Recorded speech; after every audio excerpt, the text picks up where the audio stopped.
In a democracy, we are given a promise that we are citizens of this democratic country. This is a promise. Like all promises, we may not enjoy this also. Is this country democratic enough? You have your own right to question. But the universal won't hear your screams and voices. You can only say, as Adorno told himself, how can I live a false life correctly? How can I live a false life correctly? All of us are living our false life, thinking that we are living our lives correctly. There is a gap between lives and false lives.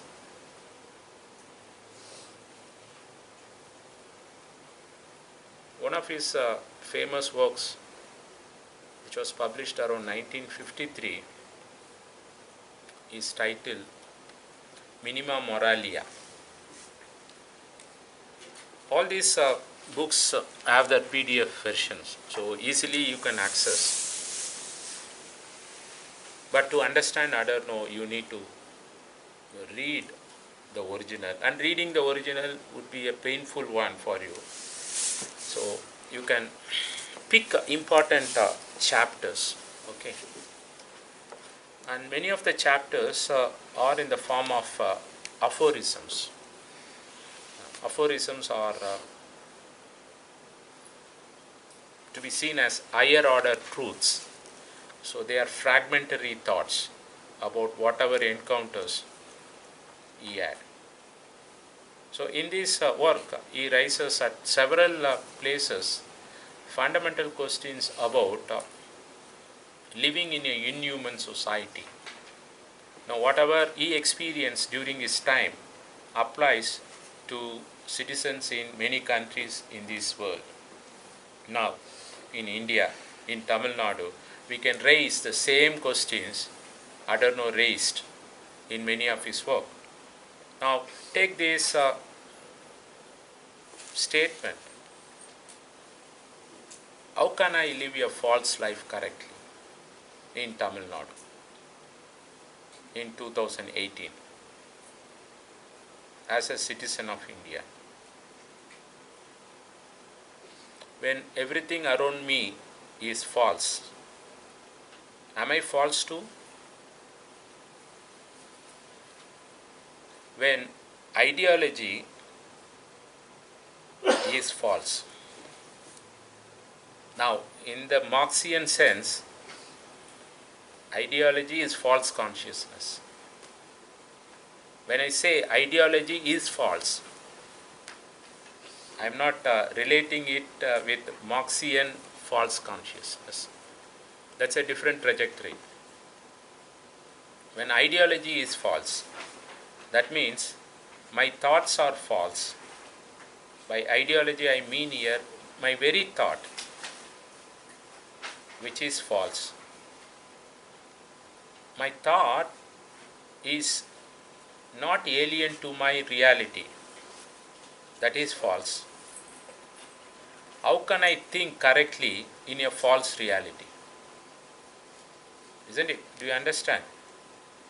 Even if I get conscious, I cannot think correctly in a false reality.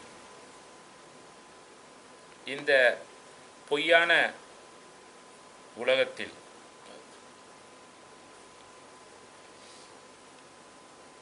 எனது சிந்தனை மட்டும் எப்படி மெய்யா இருக்க முடியும்? எனது யதார்த்தம் பொய், எல்லாமே பொய், நான் மட்டும் எப்படி மெய்யா இருக்க முடியும்? நான் மெய்யாக இருந்தால், நான் இவற்றிலிருந்து விலகி இருந்தால், நான் பகுத்தறிவலனாக என்னை அடையாளப்படுத்திக் கொள்வேன். I tend to look at myself as a rational entity compared to the irrational entities around me, which make my reality false. அடுத்த நிலை. நான் மெய்தான், நான் பொய்யல்ல, ஏனென்றால் நான் பகுத்தறிவோடு சிந்திக்கிறேன். ஐ ஆம் ரேஷ்னல். பகுத்தறிவற்ற இந்த சமூகத்தில், இந்த சூழலில் நான் மட்டும்தான் பகுத்தறிவுடன் சிந்திக்கிறேன். Here, dialectical process continues in the Hegelian tradition. நான் மட்டும்தான் சிந்திக்கிறேன், மற்றவர்கள் சிந்திக்கவில்லை. நான் மட்டும்தான் பகுத்தறிவோடு இயங்குகிறேன், மற்றவர்கள் எல்லோரும் அபத்தமாக இயங்கியிருக்கிறார். இந்த நான் நான் என்று நான் என்னை விழித்து சொல்லும் பொழுது, நான் என்ற அந்த நிலை கருத்தியல் நிலை. I becomes an ideology. I becomes an ideology. நான் கருத்தியலாக மாறுகிறேன். செகண்ட்லி, நான் ஆகிய நான் இந்த கருத்தியலினுடைய சுயமாக மாறுகிறேன். I become the subject of this ideology.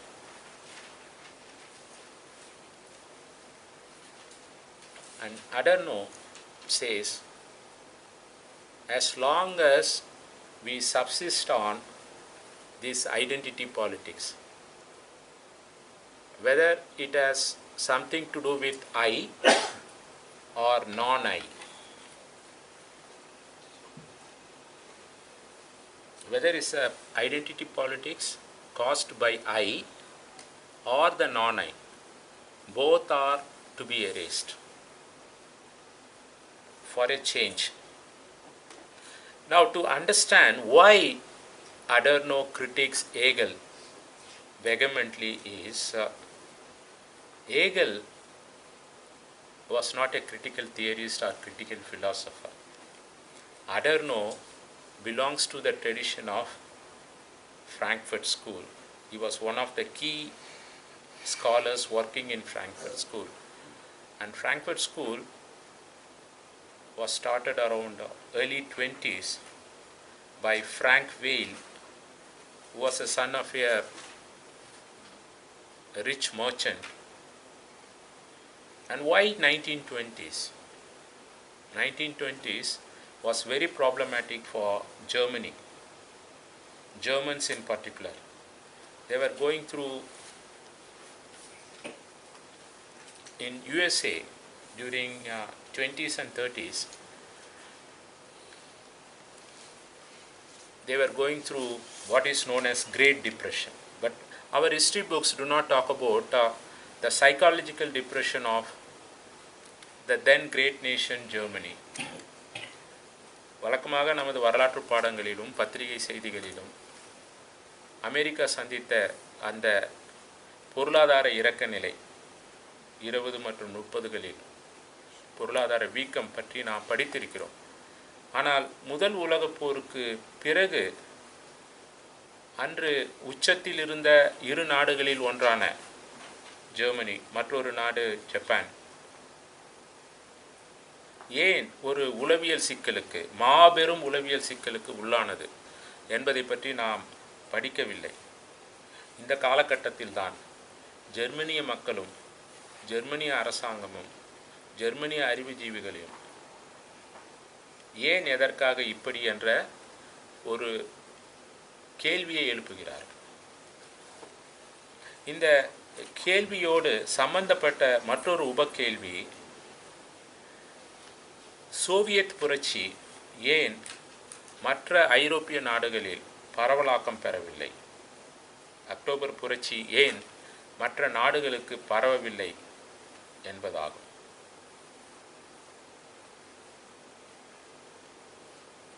இந்த நாடுகளில் கம்யூனிசம் வலுவாக காலூன்றி இருந்தாலும் அது புரட்சியாக வெடிக்காததற்கான காரணங்கள் என்ன என்பதை பற்றி பல கேள்விகள், முக்கியமாக அறிஞர்களிடம். ஒரு பக்கம் நாடு சந்தித்த உளவியல் ரீதியான ஒரு சிக்கல், ஒரு தோல்வி. போருக்கு அப்புறம், முதல் உலகப் போருக்கு அப்புறம் ஜெர்மனி நாட்டை உலக நாடுகள் அபராதம் போட்டு இந்த அபராதத்தை கட்ட வேண்டும் என்று நிர்பந்தப்படுத்துவதனால் ஜெர்மனிய நாடு உச்சத்தில் இருந்த அறிவியலில் எல்லா துறைகளிலும் வலுவாக இருந்த ஒரு நாடு, அந்த நாட்டு மக்கள் அனாதைகளாக உணர வைக்கப்பட்டார்கள். அப்பொழுது அவர்களுக்கு ஒரு உளவியல் சிக்கல்.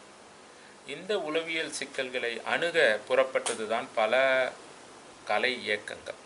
அதில் முக்கியமானது தான் ஜெர்மன் எக்ஸ்பிரஷனிசம் என்று சொல்லக்கூடிய ஒரு கலை இயக்கம். அது திரைத்துறையிலும் வெகுவாக வேரூன்றியதை நாம் படித்தோம். இதே காலகட்டத்தில் 20களில் இந்த பெரிய பணக்காரரின் மகன் பிராங்க்ஃபர்ட் நகரில் பொருளாதார பார்வையில், மார்க்சிய பார்வையில் ஆய்வு செய்ய, இந்த கேள்விகளை பற்றி ஆய்வு செய்ய ஒரு தளத்தை கட்டமைக்கிறார்.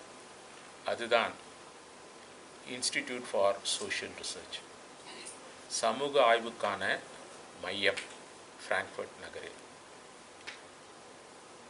இந்த மையத்தில் முதலில் இணைந்த அறிஞர்கள் பொருளாதார பார்வையில் மார்க்சிய பார்வையை கலந்து ஆய்வு செய்கிறார்கள்.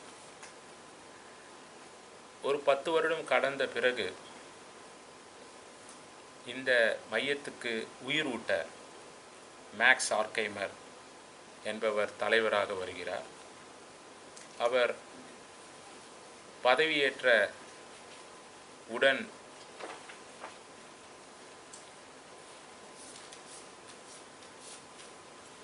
நிகழ்த்திய முக்கியமான விரிவுரை இந்த மையத்தின்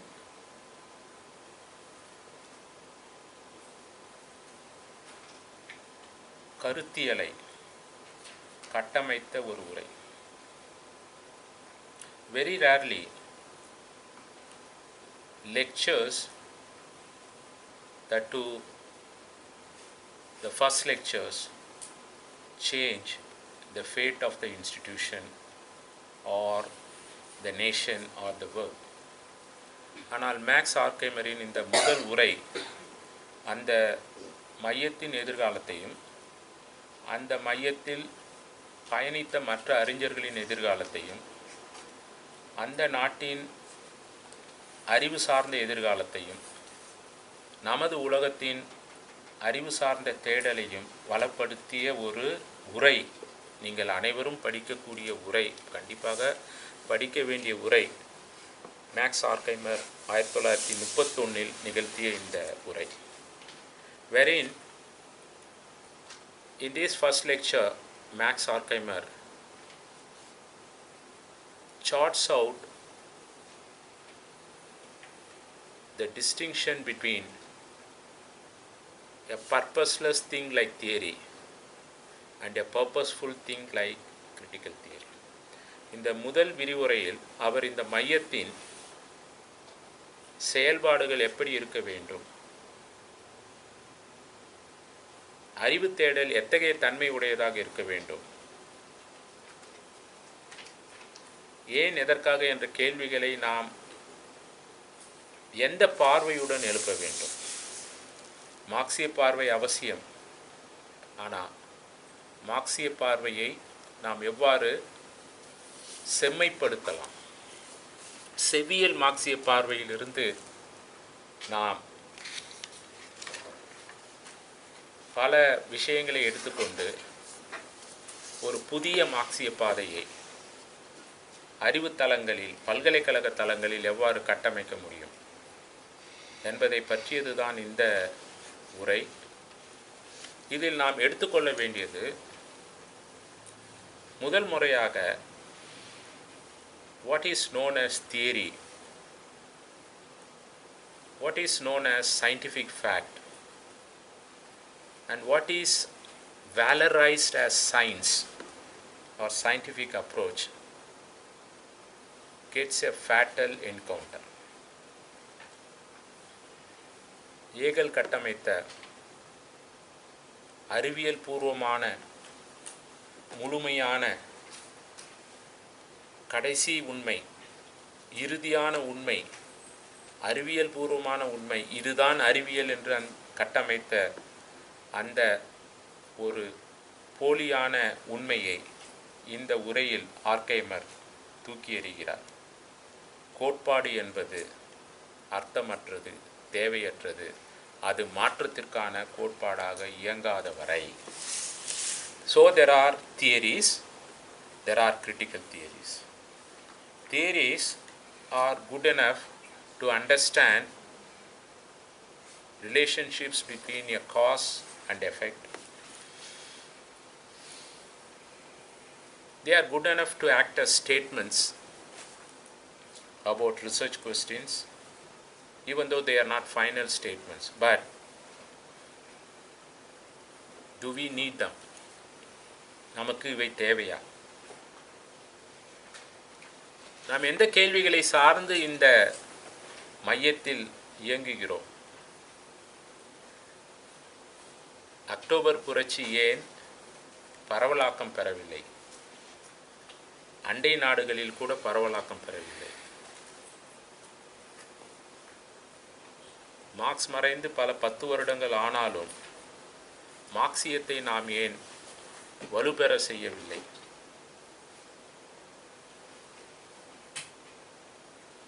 அப்போ உழைக்கும் வர்க்கம் இப்போ நிம்மதியாக இருக்கிறாங்கன்னு நம்ம நினைக்கலாமா? அவர்களுக்குரிய எல்லா பிரச்சனைகளும் முடிவுக்கு வந்தன நினைக்கலாமா? இல்லையே. அப்போ கோட்பாடுகள் மாற்றத்திற்கான கோட்பாடுகளாக இருக்க வேண்டும். As in the case of Adorno's critique of Hegelian dialectics, there must be the next stage for any journey.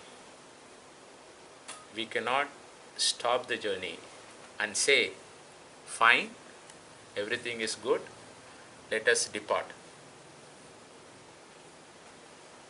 பயணம் என்பது அடுத்த கட்டத்திற்கு போகக்கூடிய பயணமாக இருக்க வேண்டும். பயணம் முடிவுக்கு வந்தது, முக்கியமாக சமூக பயணங்கள் முடிவுக்கு வந்து விட்டன. எல்லாம் நல்லபடியாக இருக்குது, மக்கள்லாம் சுபிட்சமாக இருக்கிறாங்க, இனிமேல் இந்த பயணமே தேவையில்லை, புரட்சி தேவையில்லை, மாற்றங்கள் தேவையில்லை என்று முரண்பாடுகளே இல்லை என்று சொல்ல முடியாது. முரண்பாடுகள் தேக்க நிலையில் இருக்கின்றன. அந்த 3வது நிலையில் தான் ஏகலிய இயங்கியல் பார்வையில் அந்த இறுதி நிலையில்தான் முரண்பாடுகள் அதிகமாக தேங்கி இருக்கின்றன. அந்த நிலையை நாம் புரிந்து கொள்ள வேண்டும் என்று அடோர்னோ சொல்கிறார். அந்த முரண்பாடுகளை எவ்வாறு களைவது? Horkheimer, except in the book he collaborated with Adorno,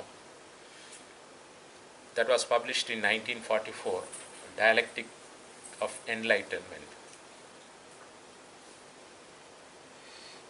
had no great association with Adorno in the form of formal publications.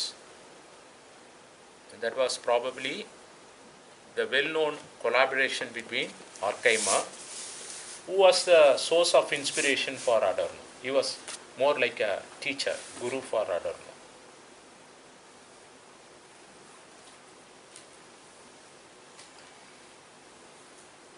So, in this first lecture, Horkheimer makes a very clear distinction between theories and critical theories. And critical theory becomes hugely popular in currency thereafter. And this school, Frankfurt School, later is identified as a school of critical theory. So theories serve no purpose. No purpose in the sense they provide scope for knowledge advancement. They don't provide scope for social advancement. They cannot contribute to social change.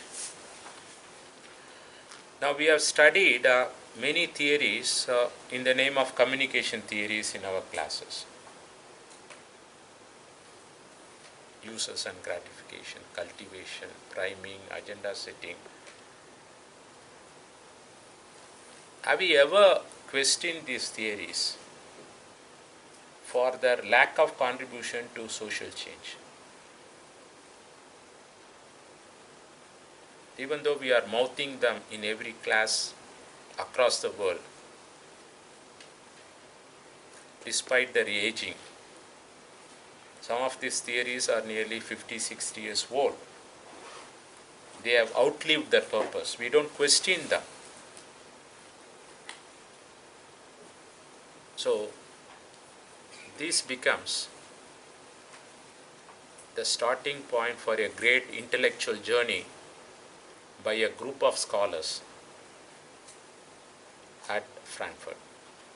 And this journey was made more influential and powerful because of Hitler's regime.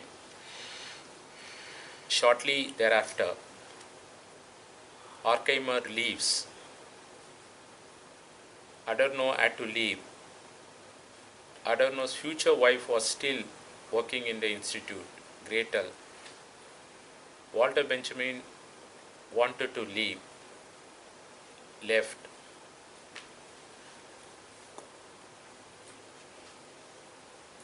Some of them were fortunate enough to cross borders and eventually end up in USA. One person who was a source of inspiration but not liked by Adorno to begin with, but later became his fan, and he becomes the only scholar or mentor who started citing his student or his source of inspiration almost in every work. That was Benjamin, who commits suicide while unable to cross one border. So he was working towards the end on one transformation in the city of Paris, and that transformation was about how the public spaces in Paris were colonized by glass covered buildings. So the coming together of huge glasses and concrete, which made this building very peculiar in their appearance, and this became known as the famous Arcades project of Benjamin. And Benjamin, because he died very young at 48, if I am not wrong, could not end up writing books. He became a source of inspiration for Adorno, particularly because of his essays. And his essays were very powerfully conceived, very pragmatically conceived, and they were bristling with Marxian ideas and also ideas borrowed from the Judaic-Christian tradition. Among Frankfurt School scholars, Benjamin was an exception. Most of them were Jews. Benjamin also was a Jew. Adorno was of Jew. But unlike Adorno, Horkheimer, Marcuse, Benjamin was influenced by two intellectual traditions. One is Marxism, and in imbibing Marxism, he along with Adorno was trying to create a new plane of Marxism, that is cultural Marxism. பண்பாட்டு மார்க்சியத்தை வடிவமைத்த இரு முக்கியமான அறிஞர்கள் Walter Benjamin மற்றும் Theodore அடோர்னோ. செவ்வியல் மார்க்சிய பாதையில் பயணித்து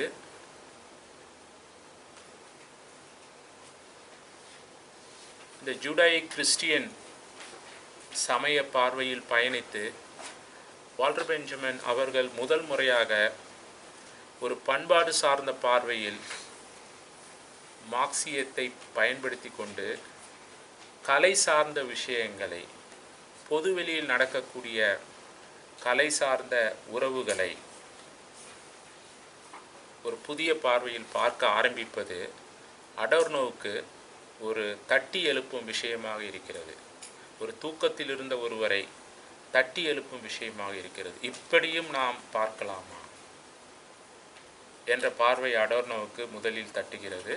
அதை அவர் வெளிப்படையாக சொல்லுகிறார். நான் எப்பொழுது பெஞ்சமினை இந்த ஓட்டலில் காஃபி பருகும் வேளையில் சந்தித்தேனோ அப்பொழுது இருந்து அவர் மேல் எனக்கு ஒரு பெரிய மரியாதையும் நம்பிக்கையும் எனக்கு உருவானது என்று சொல்கிறார். பின்னாளில் பெஞ்சமினின் மறைவுக்கு முன் 1940 பெஞ்சமின் தற்கொலை செய்து கொள்கிறார். அவரது இயலாமை காரணமாக அந்த எல்லை கடந்து அமெரிக்காவுக்கு செல்ல முடியவில்லை. மற்றவர்கள் தப்பித்து செல்கிறார்கள், அவரால் செல்ல முடியவில்லை. அவர் பிணமாக கண்டெடுக்கப்படுகிறார். அதற்கு பல வருடங்களுக்கு முன்னால் அடோர்னோவுக்கும் அவருக்கும் ஒரு பெரிய கடித பரிமாற்றம் நடைபெறுகிறது. இதில் யார் யாரை செழுமைப்படுத்தினார்கள் என்பது முக்கியம். பெஞ்சமின் தான் அடோர்னோவை செழுமைப்படுத்தியதாக நாம் பார்க்கலாம். இந்த கடித பரிமாற்றம் பின்னாளில் அடோர்னோ எழுதிய பல படைப்புகளில் ஒரு பெரிய அண்டமாக வியாபிக்கிறது. So when we praise Adorno, we need to remember that Adorno was the child of Benjamin's canvas and Horkheimer's canvas. Horkheimer அந்த முதல் உரையில் சுட்டிக்காட்டிய கோட்பாடுகளுக்கும் மாற்றத்திற்கான கோட்பாடுகள் தமிழாக்கம் செய்யும் பொழுது அவற்றை மாற்றத்திற்கான கோட்பாடுகள் என்று நாம் மொழியாக்கம் செய்ய வேண்டும். இது ஒரு 5-6 நிகழ்வுகளுக்கு பிறகுதான் நமக்கு கையகப்பட்ட ஒரு மொழியாக்கம். முதலில் ஒரு நிகழ்வில் அருட்தந்தை சகாயராஜ் அவர்கள் இதை மொழியாக்கம் செய்யும் பொழுது மாறுநிலை கோட்பாடு என்று மொழியாக்கம் செய்தார். அப்பொழுது அவரிடம் சொன்னேன், இது மாறுநிலை கோட்பாடாக எனக்கு இது சரி வராது ஃபாதர் அப்படி என்று சொன்னேன். பிறகு கூர்நிலை கோட்பாடு என்று மொழியாக்கம் செய்தார். அப்பொழுதும் அவரிடம் கூறினேன், இது கூர்நிலை கோட்பாடும் கிடையாது, விமர்சன பார்வையிலான கோட்பாடும் கிடையாது. Critical theory is about change, and change can better be expressed in Tamil as மாற்றம். மாற்றத்திற்கான கோட்பாடு. கோட்பாடு என்பது மாற்றத்திற்காக, கோட்பாட்டிற்காக அல்ல, அறிவு தாகத்தை தீர்ப்பதற்காக அல்ல, மாற்றத்திற்காக கோட்பாடு. That is critical theory. Horkheimer சொன்ன அந்த விஷயத்தை உள்வாங்கி இறுதி வரை அவர் 1970 அவர் மறையும் வரை அவர் செயல்பட்டார். இது முதல் பாகம்.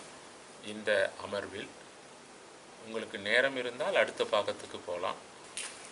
Ideology is identity thinking, and identity thinking is about thinking in terms of I alone.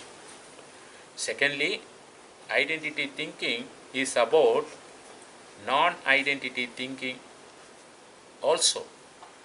I am not he or she, I am not that, I am this. When I am thinking I am this, I am that, I am caught in the identity politics caused by the logic of both I and non-I. I capital, non small, hyphenated I. According to Adorno, ideology is identity thinking, period. Now, what is interesting is we also have banner of Dulles and Guattari conference. We sometimes valorize Dulles and Guattari for what they said about the impossibility of a subject to emerge. That means, for the first time, two philosophers were saying what Adorno had been screaming about for a long time. So, Dulles and Guattari were made famous for their discourse on, for their philosophical discourse on the impossibility of a subject to emerge. So, in a sense, they were also against identity politics. But in the writings of Dulles and Guattari, we unfortunately do not find any references to Adorno. This is, in my opinion, a serious interruption or gap. I started this lecture with the notion of interruptions or gaps. Interruptions or gaps are caused by the reader as a subject when we read a philosophy or a theory or concept. Interruptions are also caused by fellow philosophers who reveal something, who hide something. Dulles and Guattari also engaged with Hegel, Kant, among others. So the sources of inspiration for Adorno and Dulles and Guattari were almost similar, except in the case of Dulles and Guattari, you have additions like Bergson, Henry Bergson, and others. In the case of Adorno, we don't read about Bergson's influence. We read mostly about Kant and Hegel. Now, in the notion of Karl Marx and Engels, ideology is what deceives the subjects like us. கருத்தியல் என்பது மக்களை மனதளவில் ஏமாற்றக்கூடிய, செயலிழக்க வைக்கக்கூடிய ஒரு தளம். ஏனென்றால் ideology is false consciousness.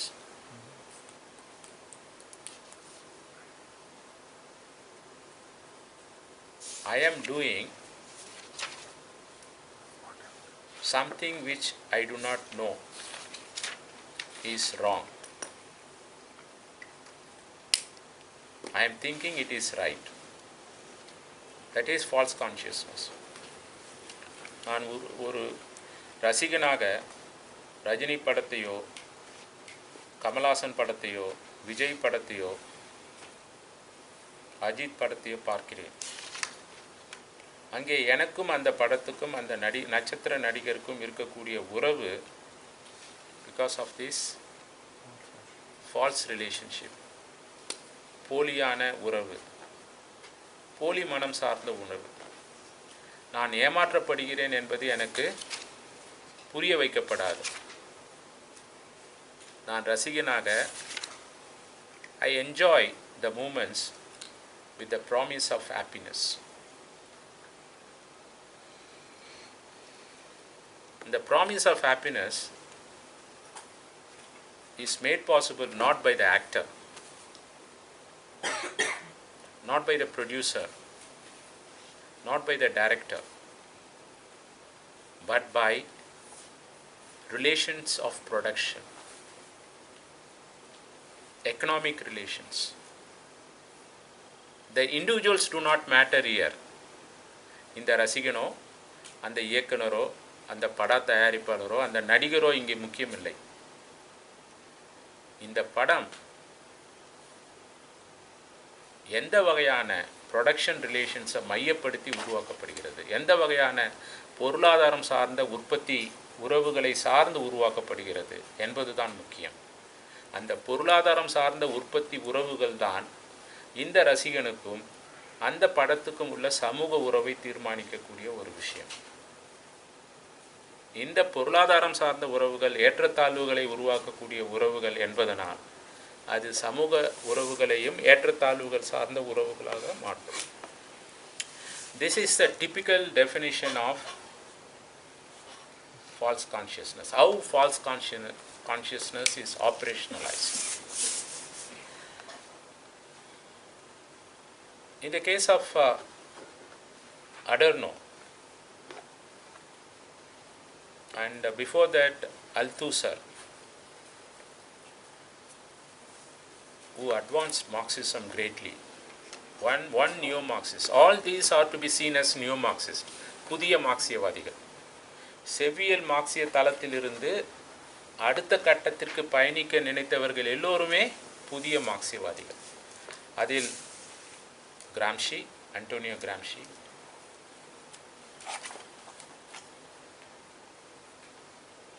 ஆர்கைமர், Adorno, Walter Benjamin, Herbert Marcuse, Althusser, இவங்கெல்லாம் முக்கியமானவர்கள். And then Theodor, cultural studies, Raymond Williams, E.P. Thompson, Richard Hoggart, இவங்கெல்லாம் கல்ச்சுரல் ஸ்டடீஸ். லாஸ்ட்டு சொன்னவங்கெல்லாம் Richard Hoggart, Raymond Williams, E.P. Thompson, இவங்கெல்லாம் பாட்டாளி மக்கள் பார்வையிலிருந்து மார்க்சியத்தை பார்க்குறாங்க. ஏன்னா ரேமண்ட் வில்லியம்ஸினுடைய அப்பா யாருன்னு அவர் சொல்கிறார் அவரது கட்டுரையில். எங்கள் அப்பா தான் இந்த டின் ஷெட்டில் இருந்து இந்த ரோட்டுக்கு தார் போட்டார், ஆனால் இப்போ இந்த ரோட்டில் பணக்காரர்களின் கார்கள் பறக்கின்றன. அங்கே அப்போ நாங்கள் கூழுக்கும் கஞ்சிக்கும் அல்லாடிட்டு இருந்தோம். இவங்களுக்கு இந்த தார் சாலை எப்படி போடப்பட்டது, அந்த பாட்டாளி எங்கள் அப்பாவினுடைய வேர்வை இவங்களுக்கு தெரியுமா இந்த காரில் போகிறவங்களுக்கு. So one important characteristic which distinguishes the Marxists, neo-Marxists of the cultural studies school, they came from very humble backgrounds. Except Theodor, Theodor also came from he was a immigrant. கரிபிய பகுதியிலிருந்து இங்கிலாந்துக்கு வந்தவர். அனைவரும் அந்த பாட்டாளி மக்களுக்கு சொந்தமான வாழ்வியல் தளங்களிலிருந்து பல்கலைக்கழகத்திற்கு படிக்க வந்து பின்னாளில் பெரிய அறிஞரானவர்கள். One important person among the neo-Marxists, Althusser, அடோர்னோ மாதிரி, ஆர்கைமர் மாதிரி செவ்வியல் மார்க்சியத்துக்கு சொந்தமான கருத்தியலை இவர் அடுத்த கட்டத்துக்கு தள்ளி விடுறார். அடோர்னோ என்ன சொல்கிறாரு, நான் சிந்திக்கிறேன், எனது சிந்தனையில் கருத்தியல் இருக்கிறது. Ideology is in my thought. The very thinking is a prison. சிந்திப்பது சிறை, சிந்திப்பது தான் சிறை. சிந்திப்பது ஏகாதிபத்தியத்தின் அந்த ஏகாதிபத்திய பார்வையின் முதல் புள்ளி. அவரது பார்வையில் ஆதிக்க பார்வையின் முதல் பயணப்புள்ளி சிந்திப்பதில் தான் இருக்கு. அல்தூசர் என்ன சொல்கிறாரு, அதை பற்றி எங்கேயுமே பேச மாட்டார் அடோர்னோ சொல்கிறதெல்லாம். He talks about how non-individuals, that is institutions, become sites of ideology. எவ்வாறு நமது ஆரம்ப பள்ளி, நடுநிலை பள்ளி, உயர்நிலை பள்ளி, அந்த பள்ளியில் நமக்கு போதித்த ஆசிரியர்கள், நாம் படித்த அச்சடிக்கப்பட்ட காகிதங்கள் இவைதான் சைட்ஸ் ஆஃப் ஐடியாலஜின்னு சொல்லலாம். இவைதான் கருத்தியல் தளங்கள். All these have made the children who studied in this school as subjects of a certain ideology. நான் ராமகிருஷ்ணா மிஷன் நடத்தக்கூடிய பள்ளியில் படித்தால் I become the subject of that mission school, Hindu mission school.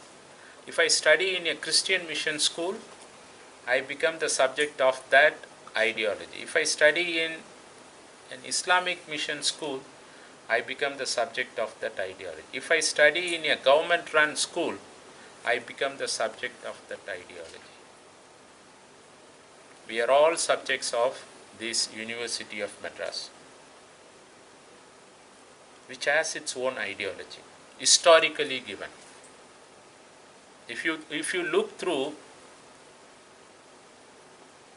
the process of historical materialism and link this class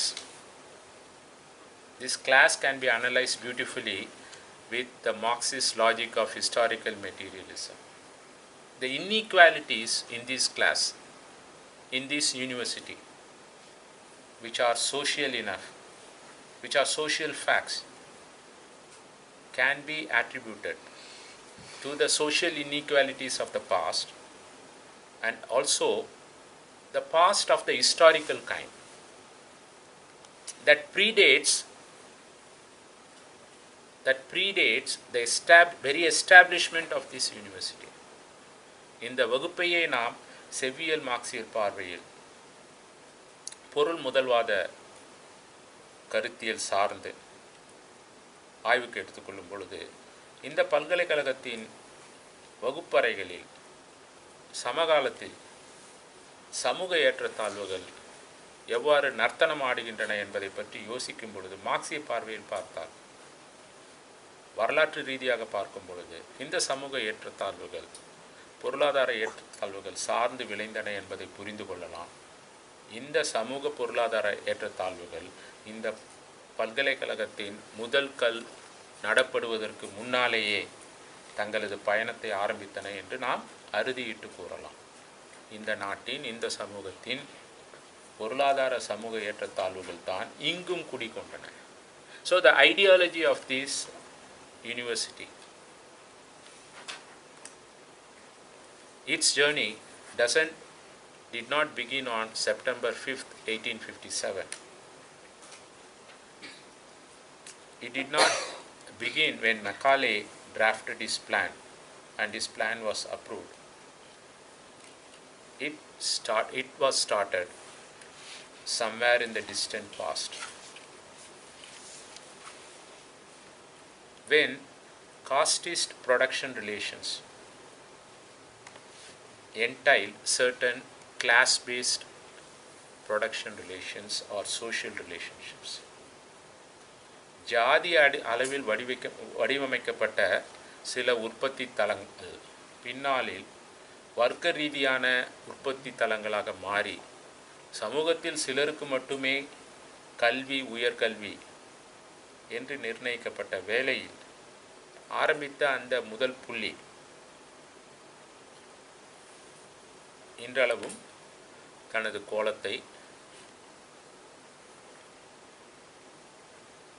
கோலத்தை கோலம்னா ரெண்டு அர்த்தத்தில் சொல்கிறேன். ஒன்று வீட்டுக்கு முன்னால் போடக்கூடிய கோலம், இன்னொன்று அலங்கோலத்தில் இருக்கக்கூடிய கோலம். அலங்கோலம் என்று சொல்ல நான் வரவில்லை, அதனால் அந்த கோலத்தையும் வெகுவாக இந்த பல்கலைக்கழகம் செய்வதாக நான் பார்க்கிறேன்.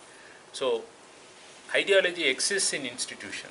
This institution itself, the very name University of Madras, connotes an ideology, and that is, in the logic of Adorno, is false. So now link, this is not to berate or talk in a demeaning sense about this particular university. My criticism of higher education in India applies to all universities, state, central, private team எல்லா உயர்கல்வி தலங்களுக்கும் பொருந்தும் இன்றைய அளவில். இன்றைய அளவில் அது அந்த தூத்துக்குடி சம்பவம் போல, because we don't have the right concepts, we don't deal with the objects adequately. There is not an adequate relationship between the concept and object.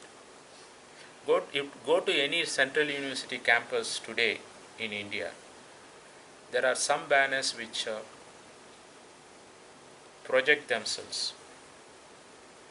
and these are banners of the Sanskrit department or yoga department.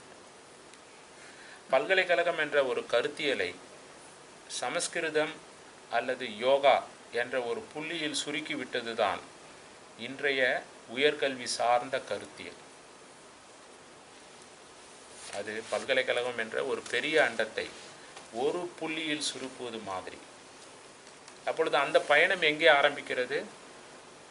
அந்த பயணம் இன்றைய அரசின் துவக்கத்தில் ஆரம்பிக்கவில்லை, இந்த பாஜக அரசின் துவக்கத்தில் ஆரம்பிக்கவில்லை. அந்த பயணம் வேத காலத்தில் ஆரம்பிக்கிறது. வைதிக மரபு தொடர்ந்து ஜெயிக்கும் பொழுது ஆரம்பிக்கிறது இல்லையா? வைதிகத்துக்கு எதிரான கலகங்கள் தோற்று போகும் பொழுது வலுப்பெறுகிறது. அது 2000-3000 வருட பயணம். இன்றைய மத்திய பல்கலைக்கழகங்களில் தொங்கக்கூடிய இந்த பேனர்களின் பயணம் அது அச்சடிக்கப்பட்ட போது ஆரம்பிக்கப்படவில்லை. இப்போ தான் அச்சடித்தாங்க, இந்த மாதம் தான் அச்சடித்தாங்க. இந்த பல்கலைக்கழகங்கள் நிர்மாணிக்கப்பட்டு 10 வருஷம்தான் ஆகுது.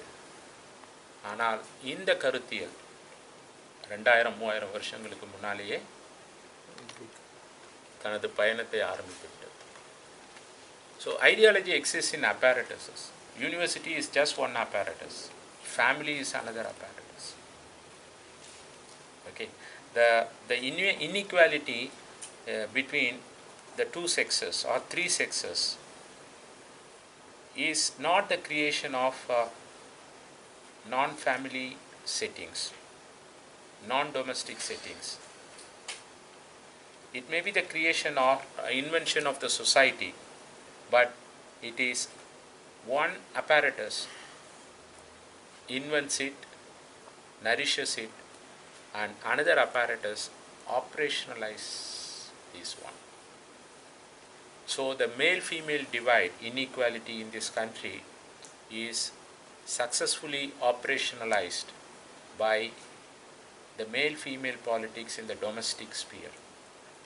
So family is one important ideological site where males are given certain roles. Male children are expected to be male children, female children are expected to be female children, and transgender children have no place in this domestic space. Elimination or erasure. Understand? So he talks about how these ideological apparatuses operationalize their schemes. One through repressive measures. You have examples like police, judiciary, military, which impose certain ideology.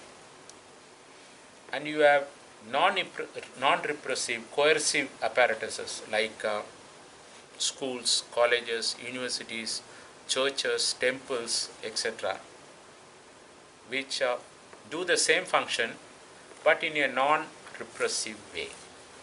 And we are subjects of these ideologies. Ideologies here, unlike in the case of Adorno, is operationalized at the level of institutions. So this is another useful prism. Till Althusser came on the radar, we never seriously looked at these institutions. We were very naive and complacent that these institutions were doing a great social service.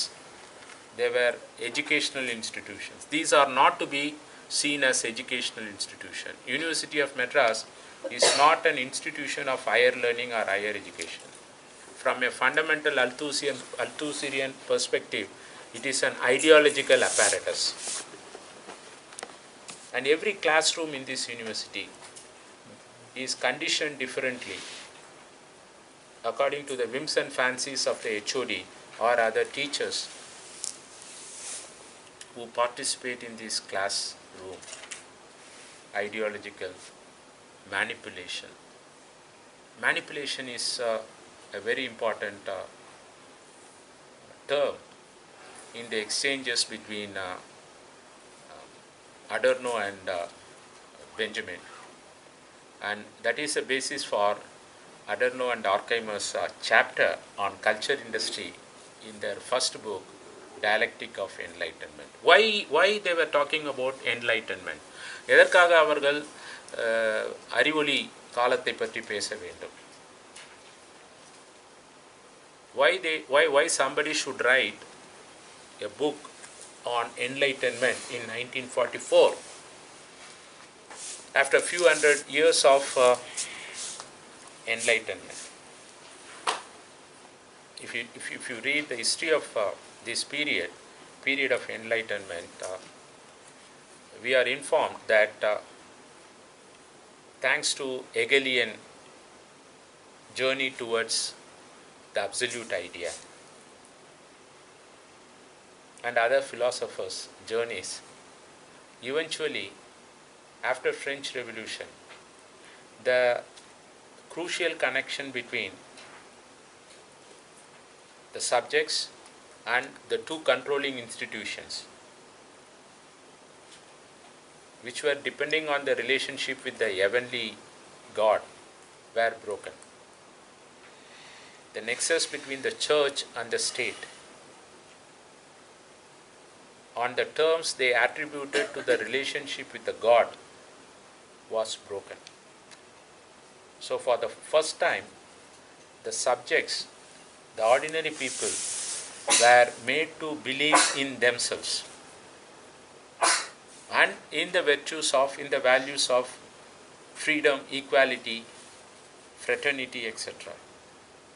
For the first time after so many centuries, ordinary people were made to believe in reason, the power of reason, not in the power of God.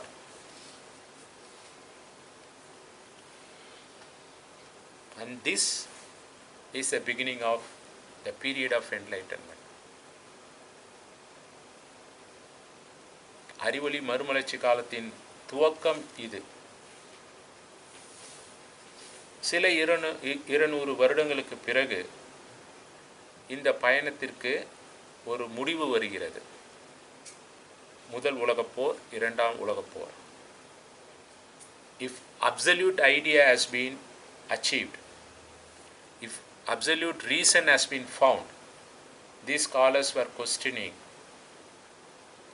why enlightenment failed, why and how Auschwitz happened. Auschwitz என்ற அந்த ஒரு பதம் அடோர்னோவை ரொம்பவும், அந்த சம்பவம் நமக்கு எப்படி நான் சொன்ன அந்த தூத்துக்குடி சம்பவம் இன்றளவும் ஒரு தாழ முடியாத ஒரு வேதனையை தருகிறதோ அந்த காட்சியை பார்க்கும் பொழுது, அதே மாதிரி அந்த ஆஷ்விட்ஸ் என்ற அந்த கேம்பில், முகாமில் கொல்லப்பட்ட அந்த மக்களின் நிலை அவர்களை பல கேள்விகளை எழுப்ப வைக்கிறது. In one place, he raises a question: after Auschwitz, can somebody write poetry? Now we can paraphrase this and say, Thoothukudi படுகொலைக்கு பிறகு நம்மால் கவிதை எழுத முடியுமா? எவ்வளோ வலிமையான வாசகம்னு பாருங்கள். கோத்ரா படுகொலைக்கு பிறகு நம்மால் கவிதை எழுத முடியுமா? அடோர்னோ சொன்ன வாசகத்தை நான் மாற்றி புரட்டி போட்டு நமது சம்பவங்களோடு நான் பார்க்கிறேன். தூத்துக்குடி படுகொலைக்கு பிறகு நம்மால் கவிதை எழுத முடியுமா? அவர் கேட்கிறார், can anyone write poetry after Auschwitz? அப்போ ஏன் எப்படி இது நடக்க முடியும்? புத்தொளி காலத்திற்கு பிறகு மனிதன் எல்லாம் ரொம்ப சரியாயிட்டான், ரொம்ப நிதானமாயிட்டான், இனிமேல் இவன் தப்பே பண்ண மாட்டான், எல்லா உலகமும் சுபிட்சமாக இருக்குது. அப்படி இவன் இருமாந்து இருக்கக்கூடிய வேளையில் ஹிட்லர் உதயமாகிறார். லட்சக்கணக்கான மக்கள் கொல்லப்படுகிறார்கள், கொடூரமாக கொல்லப்படுகிறார்கள்.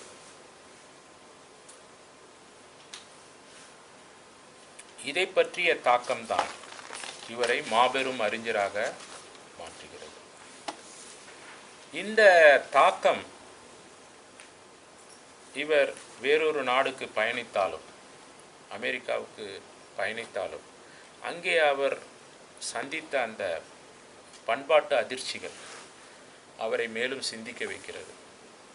இந்த பண்பாட்டு மார்க்சிய பார்வையில் ஒரு புதிய தளத்தை வடிவமைக்க வைக்கிறது, ஒரு புதிய ஃப்ரேம் ஆஃப் கட்டமைப்பை அவர் உருவாக்குகிறார். Now, from the route taken by Adorno, from the point created by Hegel, that is the dialectical method, Adorno ends up in an altogether different plane, which Hegel did not think about. Hegel had no opportunity to think about, because during Hegel's time we did not have mass culture or mass media. ஏகலிய கருத்தியலோடு தனது பயணத்தை ஆரம்பித்த, கேண்ட் அவர்களின் கருத்தியலோடு தனது பயணத்தை ஆரம்பித்த அடர்னோ தனது இறுதி நாட்களில், அதற்கு பல வருடங்களுக்கு முன்னாலேயே இன்னொரு புதிய தளத்தை உருவாக்குகிறார், கட்டமைக்கிறார். இன்னொரு கருத்தியல் தளம் அது. As long as he was trying to argue with Hegelian dialectical process, he was having a different conception of ideology. Ideology as identity politics. Now, when he writes along with Horkheimer the chapter on culture industry as mass deception, they together create a new context of ideology. Culture industry is ideology. What is ideology? In the second phase of Adorno's life journey, இந்த பண்பாட்டு உற்பத்தி தளம்தான், இந்த பண்பாட்டு தொழிற்சாலைகளாக மாறிப்போன இந்த ஊடகங்கள் தான் கருத்தியல்கள். In the first phase, he was more troubled by the thought and thought processes which imprison the objects as concepts, which make problematic the relationship between universal and the particular. In this phase, he is more concerned about what the so-called culture industry is doing to ordinary people. And in one instance, for which no citation is available, he calls Walt Disney the most dangerous man of America, or in a sense the most dangerous man of the world. From a different temporal context, that is 2018, or when Osama bin Laden was killed by the USA, or when Libya's Gaddafi was killed, these were the dangerous men of the world, at least according to USA. Osama bin Laden அமெரிக்க அரசாங்கத்தால் கொல்லப்பட்ட போதும், லிபியாவின் Gaddafi கொல்லப்பட்ட போதும், இவர்கள்தான் உலகத்திற்கு ஆபத்தானவர்கள். Saddam ஹுசேனும் ஆபத்தானவர். ஆனால் அடர்னோ எழுதுகிறார், அதற்கான அவர் எங்கே எழுதினார் பேசினார் என்ற குறிப்பு பதிவாகவில்லை. உலகத்தின் அமெரிக்காவின் மிகவும் ஆபத்தான மனிதர் Walt Disney. Why? There lies the canvas of the culture industry. அந்த வாசகத்தில் தான் அவர் டிப்ளாய் பண்ண அந்த பண்பாட்டு தொழிற்சாலை சார்ந்த கருத்தியல் இருக்கிறது, ஒளிந்து கொண்டிருக்கிறது. And what is culture industry? Culture industry according to Adorno is ideology, period. பண்பாட்டு தொழிற்சாலை என்பது கருத்தியல். They engage in ideological processes which make all of us unthinking subjects. நம்மை யோசிக்காமல், சிந்தனை செய்யாமல், சதாசர்வ காலமும் நாம் வேலை செய்யவில்லை என்றாலும் நாம் அலுவலகத்தில் செய்த வேலையை எக்ஸ்டெண்ட் பண்ணக்கூடிய அளவில் வேலை செய்ய வைக்கக்கூடிய கருவிகள் தான் culture industry. He says beautifully that thanks to culture industry the production hours have been extended. They prolong production. நீங்கள் கேட்கலாம், எப்படி சார் ப்ரொடக்ஷனை ப்ரொலாங் பண்ண முடியும், இவங்க தான் வீட்டுக்கு வந்துட்டாங்களே. மறுபடியும் ஒரு புத்துணர்ச்சியுடன் நாளைக்கு வேலைக்கு போகணும் இல்லையா, நாளைக்கு ஸ்ட்ரைக் பண்ணக்கூடாது இல்லையா, நாளைக்கு கேள்வி கேட்கக்கூடாது இல்லையா, அதற்காகத்தான் இவர்கள் லிஷர் டைம் என்று சொல்லக்கூடிய அந்த இளைப்பாறும் வேளையில் தங்களை பற்றி சிந்திக்காமல், தங்களது உண்மை நிலையை பற்றி சிந்திக்காமல், தங்களது சமூக நிலையை பற்றி சிந்திக்காமல், தங்களது கூலியை பற்றி சிந்திக்காமல், தங்களது தொழிலை பற்றி சிந்திக்காமல், சுயத்தை இழந்து தொலைக்காட்சியை பார்த்து கொண்டே, பத்திரிகையை படித்து கொண்டே, வானொலியை கேட்டுக்கொண்டே, ஜாஸ் இசையை கேட்டுக்கொண்டே தங்களது சுயத்தை மறக்க மூலதனம் சார்ந்து இயங்கக்கூடிய முதலாளிகளுக்கு இவர்கள் மேலும் மூலதனத்தை அதிகரிக்க வழிவகை செய்கிறார்கள். எப்படி இந்த கருவிகள் வேலை செய்கின்றன? Standardization in the name of difference. அன்றும் இன்றும் அடோர்னோ எழுதும் போதும் சரி, இன்றும் அது relevant. Just as you get your toothpaste in a standardized way, you get your soap in a standardized way, you get your soap cereals, you get your films, you get your newspapers in a very standardized way. So standardization is the key. Standardization in the name of difference.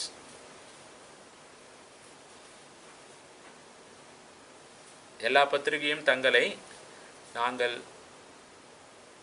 வேறு விதமாக பத்திரிகை நடத்துகிறோம் என்று சொல்லிக்கொண்டே அதே நிலையில் நடத்துவது, எல்லா தொலைக்காட்சி ஊடகங்களும் நாங்கள் வேறு channel, Sun TV, Vijay TV ரெண்டும் வேறு வேறு, ராஜ் டிவி, ஸ்டார் டிவி வேறு